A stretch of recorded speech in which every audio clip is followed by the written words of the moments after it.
chung lu zo sak tu chi na tu ani ya amero chu na hen la ti loi na tu rin a pe man chi lo wa hei aman ruwa te reng reng hi an ma ni om tok te in dui tin hai te po tam mai chu tianga uluk taka asak chu nia maro chu an pahnih chu an ti hing zo lawang ti kan ringe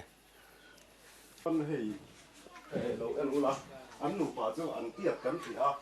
ti lai te hi an khum tin dan tu chin ani a ti chuan ti lai hi du to ka thanglam moya dam mo ni khua po a ai thiar ro tu ani a helai hian dor siam an tuma helai sitting room tu ani a ti chuan helai hi dining hall tu ani le dona ti chuan hei kan thiat angin hei helai hi tui de na tui hin ti na sa em ma de na tu hin ti zawa chuat pon la pha du hri lo ni tu na hian ti chuan hen tap chak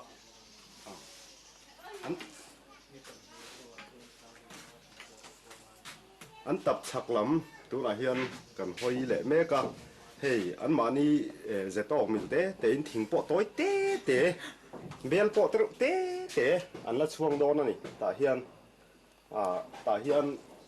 hei man laia khum a yan ti thin kha ania pa ber chan lam tur ani dona ti chuan pa berin helai hian ro a rel thin don ani hian kan wa chu a helai chin helama hian tui de le in buang en kim in su ki lo fakran tira helai chin hi a chak lam in ron mu thei lo ma ro chu zau do mane bual in tur mi pa ngai ta chuanin han din thei ang tlok kha an nu pa chuanin hin takan chai ar thiang ti khopin aru hi lian in a zau ani mi pa ngai ta ne ro chuan han din tang thei na ni kom tong ve ani e hari don ko ti ro mo tot ani ka ron ala yo no ni ka tam lo nge la ka da ba ti sa ta ka thei ve ti al pan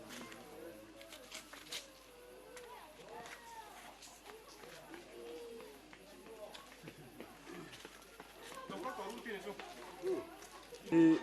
tụi nó còn ăn mẹ thì màu nụ la tây ram lụa pui te in anh ấy bông hùng khoa nó các chị bảy mẹ thì màu nụ đồ la tây anh ấy à chuyện nụ hi rồi phải là tăng là qua rồi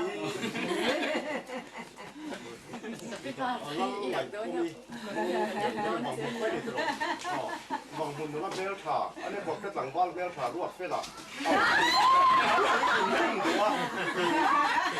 Sweet 16 anh ấy cũng ra có nó bụi pasal này cũng to chuyện Sweet 16 anh ấy thì chuan hay latte gần muang in latte te thì ang ai à đúng là cái này này đó na đặc biệt cái này nên là latte te pasal này đó không phải bún nu các chị phải màu nu mò mình dâu trong cái màu nu anh ấy mấy à pi pi sang nu đi anh ấy vòng hồn qua cái đó nụ heo thật anh ấy đi màu nu pa pu biak cung à anh ấy po vòng hồn thấu này in chỗ nào hiện anh phần thả đồ rin anh ấy lấy phần đồ rin thả đồ trồng ra hiện hàn quỳ em một chút tao trong các lồng xe anh ấy đồ rin lâu lạc lộ em mà tí về lính này này lên sân nó về cái là mà thiếu tháo là phải do các in lồng luôn mà nó chịu tất nhiên cái ni quên cắn bùn bùi nó là nụ đẹp quá thì chịu những bác sơi sơi đó trong này rồi đây alo ông này chúng nó các chị bảy ni pro ra nó được bùi Rất là nặng ấy. Rất ta. Cái này cũng phải. Thế thì là đây em còn tu để lại à. Cả bốn thì mình làm chúng ta cả lẩu sẵn rồi. Nó tổ ra lẩu. Thế lại lẩu em còn tươi này rồi. Anh đi lại qua là here on land line. Em em một gian à han một thiên der rất. Gian đấy thật thế cũng đẹp tình. Chứ thì một thiên sẵn đây chuyển thì ra đi mò. Họ hun quay phim lại đâu đi mò. Hello, mấy. Và secret event thế. trẻ ngài chém alo mồm nè mà bắt cá nỉ anh ấy là tây pu anh ấy chỗ này hiện tiếng bùi xem in phát tu à mà ai hẳn lấy rồi đâu tiếng bùi xem tụi anh chuông là vâng hiện lại hậu giống he mà ai cháu tiếng bùi hẳn phát tu rùa anh lem rồi anh ấy nếu cũng mình này tàu phá tu nào som sari pasari chỗ này hiện tụi nụ cái khẩu đó nó hay bị trúng trang à hiện nghe một cậu ấy không có xem mà lại hành chỉ về rồi in này em anh chủ anh để đó là nó anh này là thả đó hoa là hay bike tên này thì có tay cầu đầu này khói bike cái nào phun hay tỏ ra này xem ai cứ lo là người cái gì anh nó tụi nó à tụi này cái tỏ ra đi mà phá tên bike cái này đó na cho nên có cái khói cầu đó phun kẹt trong cầu đầu tỏกันมากปลาแล้วนี่ชัดแล้วว่าจุนมาจะเจอนี่ anh này là anh còn vì mà than hết tại hiện anh còn lang nè vía vậy หลายเดือนพวกกันยัง anh này là anh đi vào đá rồi ra đá là nghe họ thuần đá sọp phần đá ชาว sọp กันดีด้วยล่ะ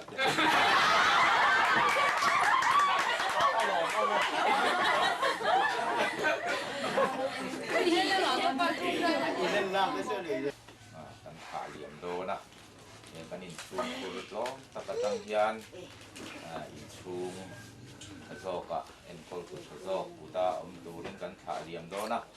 พวกนี้เสกันติเหี่ยวละวะที่เหตุปะเทียนเนี่ยนะเป็นเนี่ยเฮียนลันนั่นแหละขานะขาอินเสียมานี่ลงไม่ละหิงapa apa dua sania tu bangin poin ni hen amat thana na tong trai na kun man tung tin hi thain ka sia suan na tong trai na kun toi te tak manganga suan atu langin suan te langin kal puna kal don nia poni se pathian ma kunin tong trai an ru Hallelujah lalpa poin ni hian ikhonga ina maktak atharin kan mulia nizana thiang dera kan mu to te nangin min venga kan mut mun te tu man lu aden lavin dam takin min kai thole imal som na tak saruai te kan kil zo nuwa tuna hian lalpa kan ti tur hei la te pasal nei na akal tur khaliam turin hun te kan han mang le te ta hi kan lo me e mai ne na lom thu kan sil che ni in tu kina helai kan in chum khura lo kal khom zong zong te kharawin min bua sai kar le la kan lom na hi mi sing dan ni lo lal pa nang ma khongai na kharaw dan so ani te turin nangin kan hun le ni kan ril ro ngai to na rin suai ze lang se in la te po hei helai kan in chum khur te chua tanin chung in chung khun nuam zo ka en kol tu zo ku ta don ti kan sia a en kol tu tele ama nge po hi tharawin kal san na vin lalpa an tin lo na le fel lo na zong ate nang mani lo ngai dam to ang khan tran puyan ngai na piang anang in tran puin chom dol se lang che ti tiang in hei tu na po hi thekal tur te kan ni kan lir thekal na tur injin le khal tu driver te zong po kan zawai mai hian nang ma ku thim chunga tu na hen kan ron in glan thar le ani kong laka che sual ba sual laka nang in min hum him la khol che thei thil om laka po lalpa nang in min hum himang che bom thu soi tuin heng hilali suam mingin kan di la che amen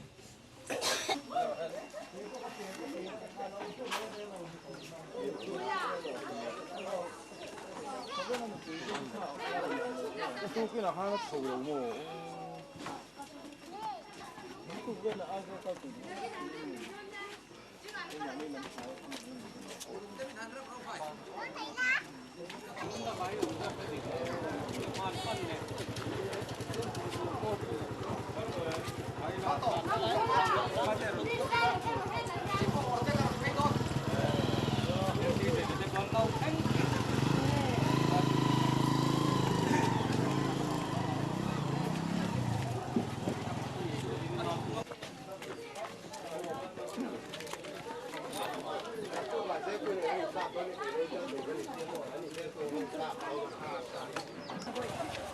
이제 많이 타는 거야 돼요. 사실 많이 해야지. mô phôi hồng tụ ba anh ấy tu ra ngai ani phun sang à anh ấy thế là thế này nghe mô phôi về ngót nó sẵn hi thì các cần su ta mai là thế này in su na này lém rồi ba cái hiền ăn mặc bà các đứa vậy cả su à các xóm ngót ta em xin mai là xóm ta nghe xóm đàn kỹ các hàng ngày tôi in anh ní na hiền mai là lệ kha à đen về rêu ba à phải cái bộ phải về rêu vậy mô phôi na hiền vui xin cái xóm ta đi mô phôi thế hi khu arke à khu à anh ấy lôi châu tủ anh ấy anh ấy hi cần thiết anh ấy còn tới trong đàn ta cả thiếu sấy đủ mì sấy tủ rong rong như vậy phải có sấy rõ đất tôm mì anh ấy mà hi tết trong sấy liền anh ấy buông phâu nu motor à lon đón lấy các phụ mèo to không mấy thì khan ăn lon thì đâu á ăn chụp lấy bụi ăn ai ta này thì anh mau nu motor à lon à đò mà ngay này chăn chỗ ăn vịt to hay mau nu thiền anh này anh lột ta anh ấy bị thằng hạt to khi lại làm cái gì là thế ram tei anh ấy nó khum khi ma hua là u anh ấy mau bỏ cái tên hey này mang tu ra rom suk thà này này mang tu ra cho local ma ber record siapa nih anh khi cái gì sum quá bắt nia rit anh ấy nó cái gì này khi pusing à mau khỏi nó từ motor này tu anh ấy cái motor đi em ra kinh nghiệm thuần đòn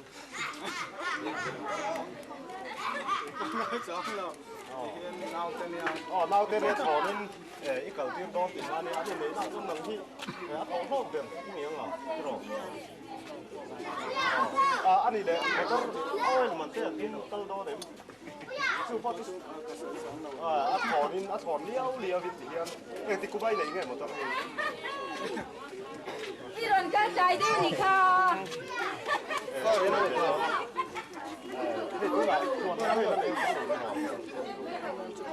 thế thì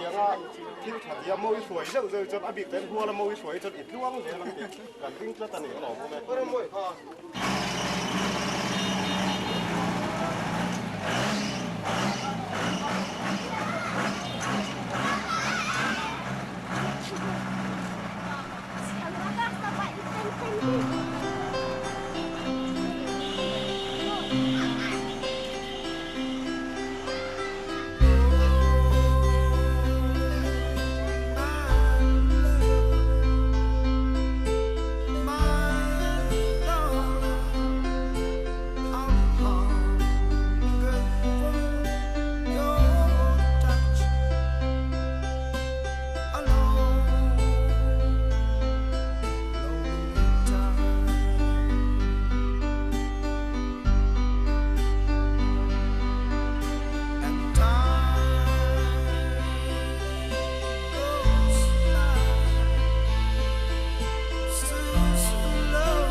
point takan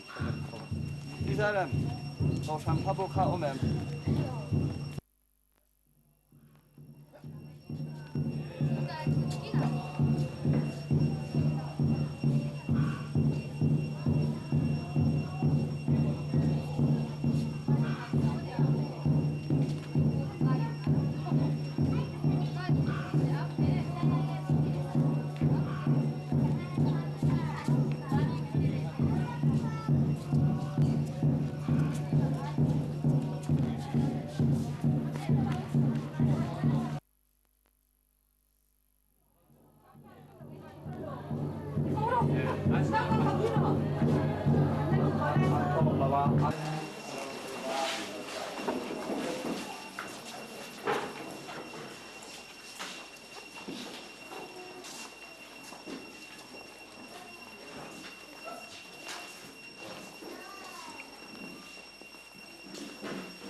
le kan zain pok ule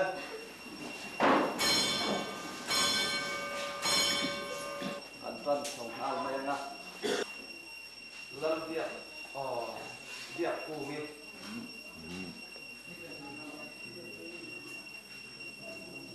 aram luat ku ye ini na pun hai kan han manga long om dia Tujuan tua teluma, turun apa kandu angin kan insan lorder sepon ya, marah tu siap le untuk jumpa in do cerita kah, lah inform nanti hampir fan jumpa in kan ya, tujuan do ina kan inform program kan siap tua kanga Nangba si buan huliana upalal kaisana papale ngaram dua kuli kubi aku nga panu ini na ahun hi iswa krista ko kan patian dia korte kobeng ni som pakhat khariat sanhi paru jirto ni dar som pakhat ania tujuan kursi rombona median pastor pisilang kian tela lai koke koken dia pastor lima ikan ya pernah lah olal pa imal som nah lu kita kan hasuai tu teh buat kan Nambar zali semua patumna ani cuan ini rombona kanton so ngal mena ini doa cuan an ini doa kui ina puja an yang cu yang kan seina karon mang le ana in kausan in patian le kau kan hau te sia tue in na bang hian lom si na tilte se ka doa chu tung kan patian dia in khom hun sung hian man turan yanga ate tu turatan upa sai ka khama kotte thuren kau san komiti chairman an yanga tin patian patna la kan sare anga o patian nangil nei ber kami kan hasuai tu teh harus mana kan nambar zanga som paria ya tujuan mal som trong trai na mangin tatong trai na tujuan kan inform kan to panga tujuan kan siap atana koi mo nakina kan inform ban huna ko kan apong kan nai lang khatso ma samai dik labin wa ina kan in nei nu patua tharte along puina anin an suak pasaberanga chuan in kutsuin an suak anga chumi to a chuan an thian ten suak le anga chuan mupuin kan zui suak le don ya kha kha biak in lama kan hum man ke ka duran yang ya kha kan puang no ka enge mo sia tu tu pai mo puan tu te a on em om chuan in ngai alok te an chia ra lại thạc na ini boleh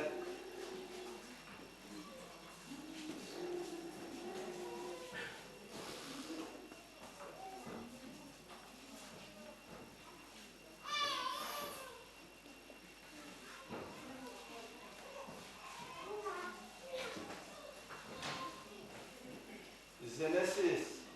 bung ni san som ne pariat na hian kan siang ne tin lal pa pathian chuan mihring ama chaba om ni at saloge ama san pui ku ku akop pui om ni siam sak te ang ati a na adaman ne na akuai mama tin thil nung tin de chu adaman an hinga alo bu aktian chu an hing alo ni ten ta a ti chuan adama chuan ran zong te chung len saba te ram sa chin tin re te chu hing abu sat theba nima sila adama tan chuan tan pui tu ako pui ommi a om lo fa ti chuan nan pa pathian chuan adama chu tuin takena mo tira ti chuan amu hil ta a tin ana bu pakhatara a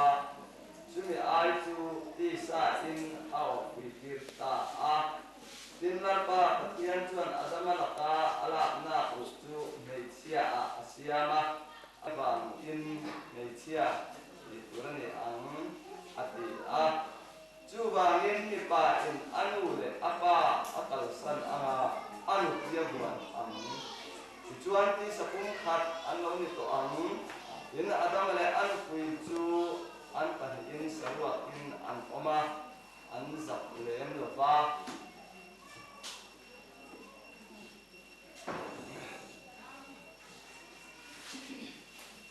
chan chin kha mathai zia bung som le pakua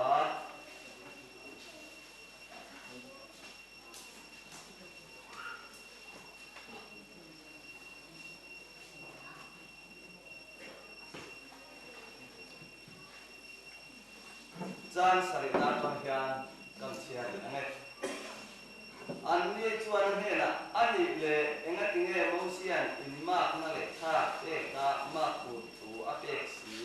an ti a ani chuan an hena mosian in thilung khawa ba hina sin in nu puite ma aphalni nima sila atira ta sutia an silo ero chuan atin che u tu pok tlang ba mai ba nu ba nu ma a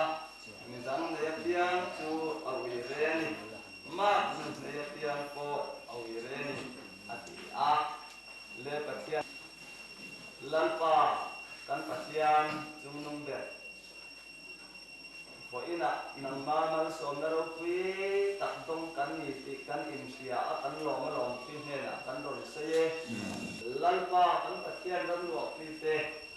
mal som na tam takin lo tuai to a ti chuan po ina hian nang ma le to san ho te sia tuen nu pa ni tur hian an ni hing du na te khati na te a to mai lo in nang ma le to san ho te kal changa sia tuen an nu patua lo ni a lan pa ni le lom takan tam sum kun mang thei turatana he an in nei na ni te mang thei tu le chuan in nei na tu thung ti he lo ni zel thei na turatan kan kun abula tama to kana mi le ngam om pi turin ko to pia iso kristan hang kana bi ane amen amen la kan za in olal pa imal som na tu kan em tin sunga alam ti kha ding an sa la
Pathian le ko fan ho te fiat pia pathian du da nin ama pathian ti na le za na men pathian le ko fan ho te fiat we in ne na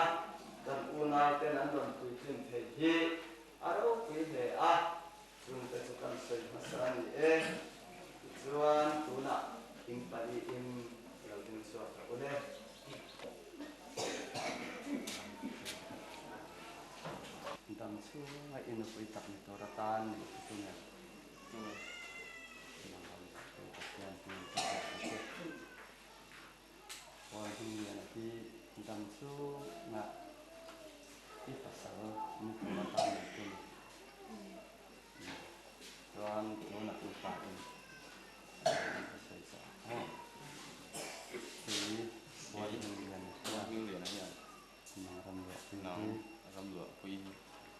chu nga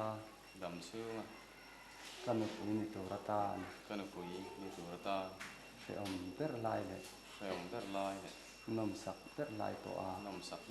to a choma en kol tu chein kan ai ta che ti ka puang e tuan a hmu chia ram lo pui hian nang hol hi le ki dan chu nga ka pasan tharin se ber lai nom sak ber lai to en se ber lai le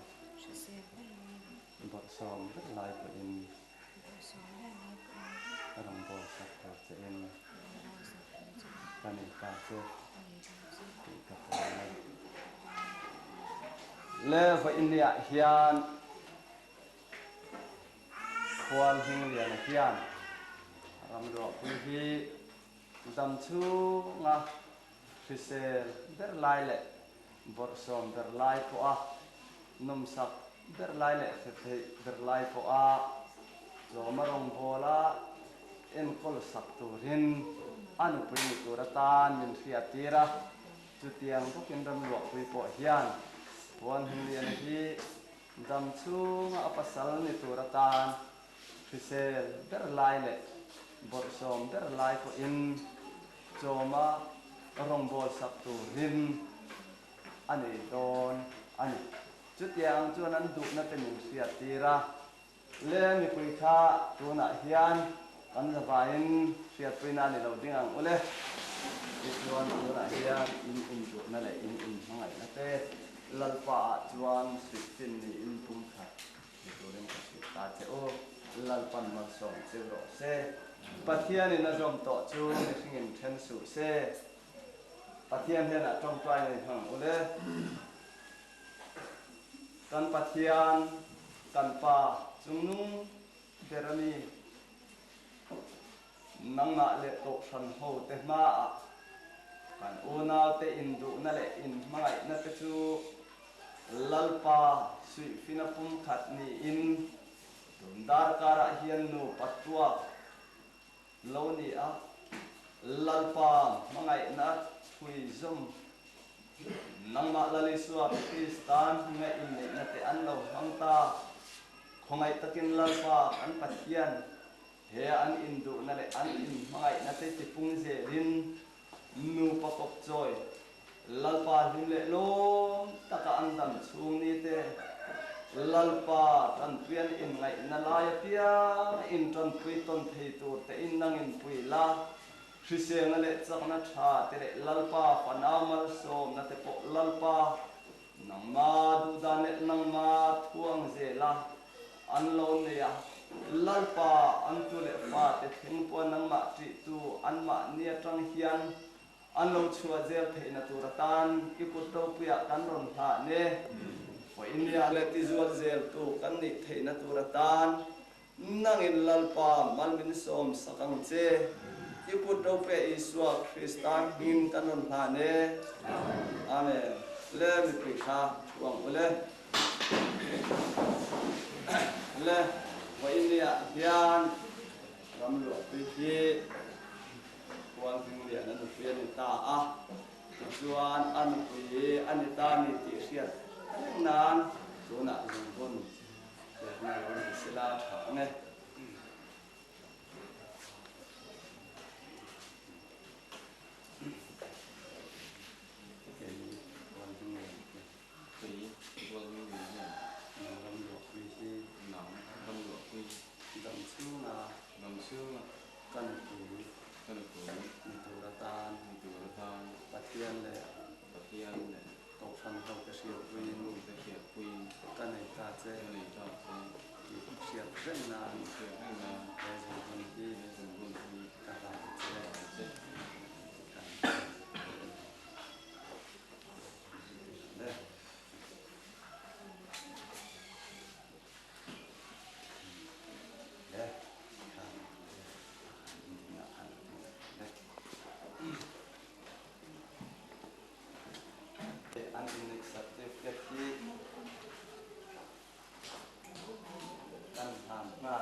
som di na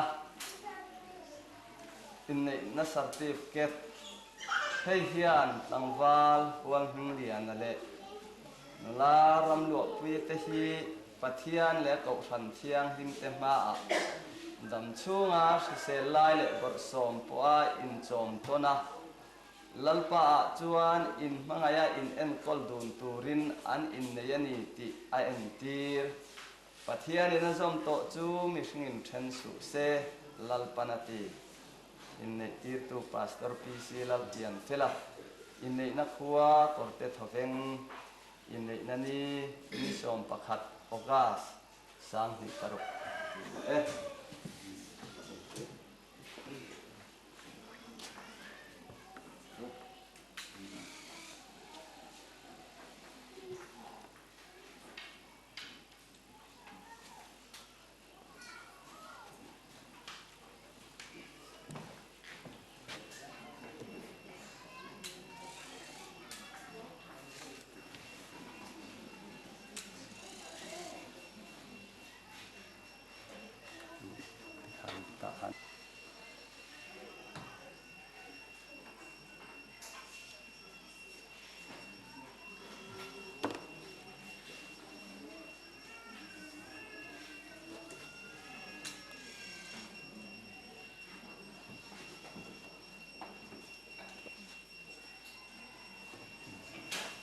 ha le na kila kan ta an in chu na kan ta ole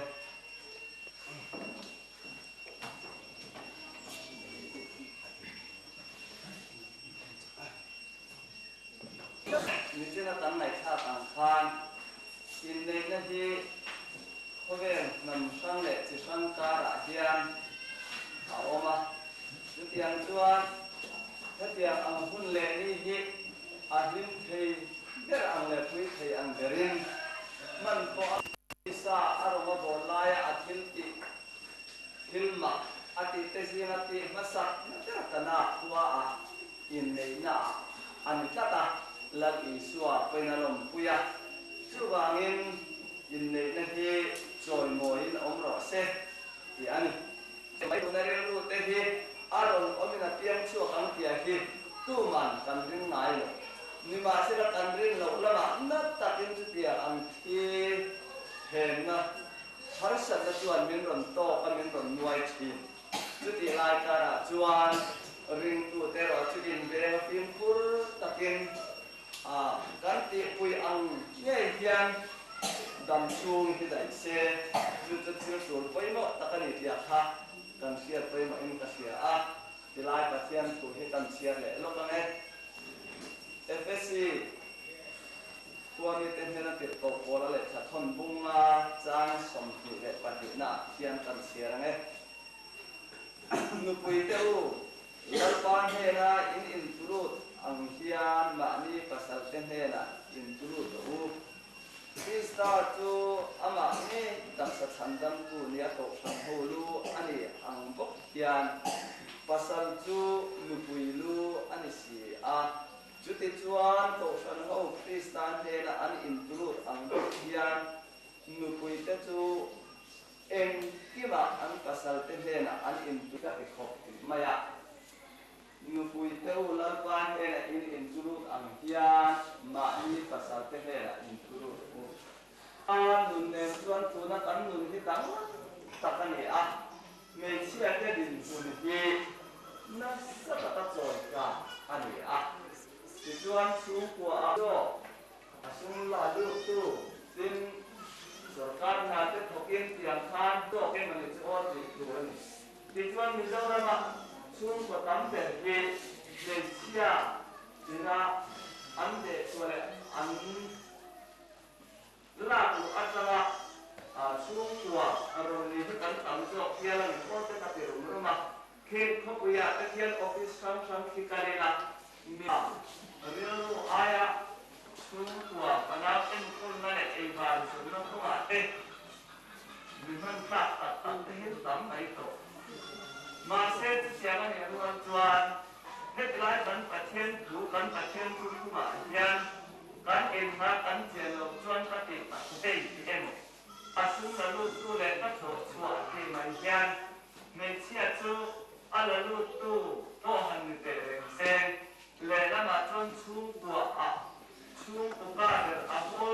tiền mày anh này cứ tạt hả mi ba anh này thì anh cần phải chuyện mà cần mình xoan thiam hát tạt mà sen apasala tri thiam aza thiam chuan mấy chia khá lâu bụi chuyện chút tiền anh này là bao mấy chia khá là lụt dọc lệ chung qua sum pai tele fanau chung thua tele enge mo a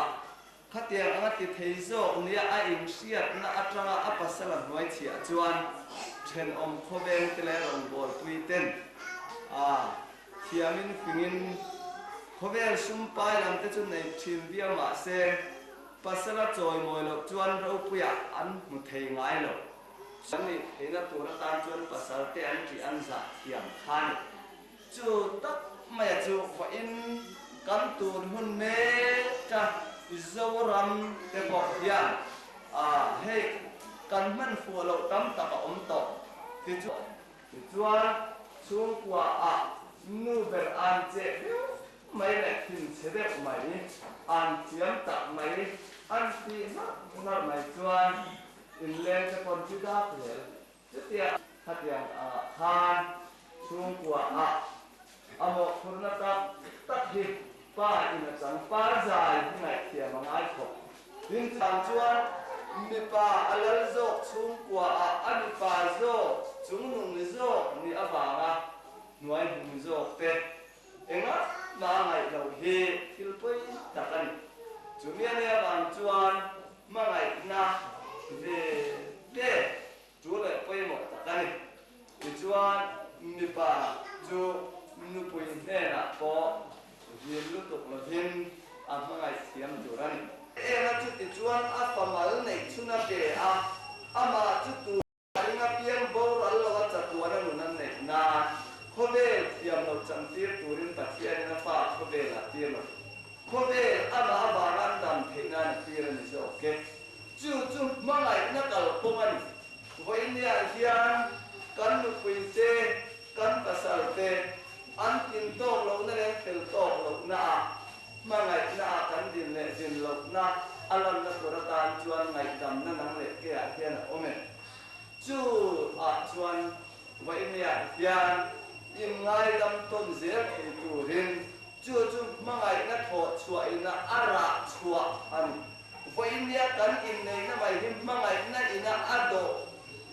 aron ken chuak le aron shin ara aron lang ani mai lo voi nia kan in nei na hi mangai na inaron shin le nu pa kan ni na kan in nei na adi mangai na awanga ron om chu nin na meu mai maro chu pa te tu te kan nei chho hun kheng pein khan mangai na kha top lo kin lo ba khamuan om takara chua ze khaina turatan kan nu pani na hi in ten in ma sun chua ti mai ni lo se dam chung dain in nei ngot mai la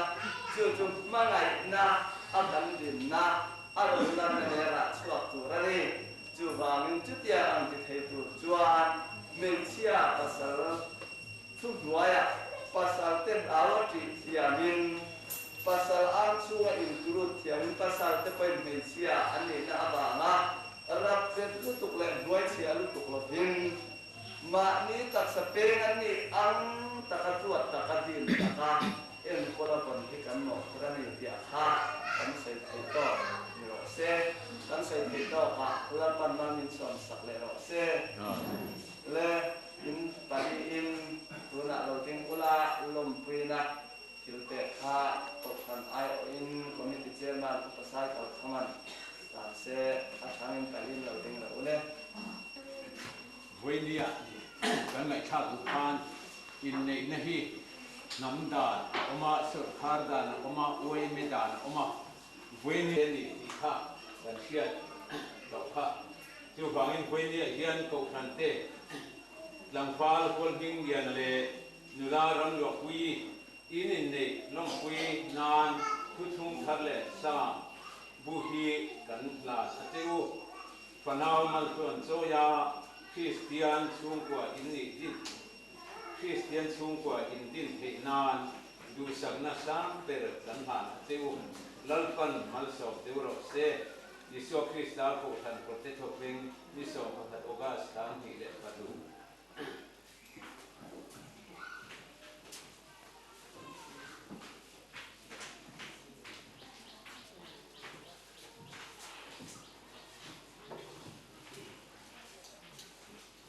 le runa kan za in tan la kan sa o pathian nangil nei ver ti kha kan sa anga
khongai na le mangai na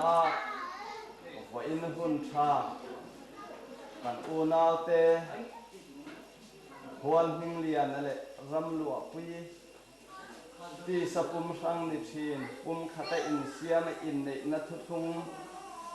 nang na le ko san ho te sia puya in nei thea imal som na kan dona chunga Isua Kristan hing chu fakin om seng alpa nanga khongai na le mangai na puar bel boman ni zel theina turata na imal som na kanom dir sak le e na hian in ve na rei om puina pale papale tharau thiam pim pol na le zir tirna atharin kan hena lo om zero se amen len we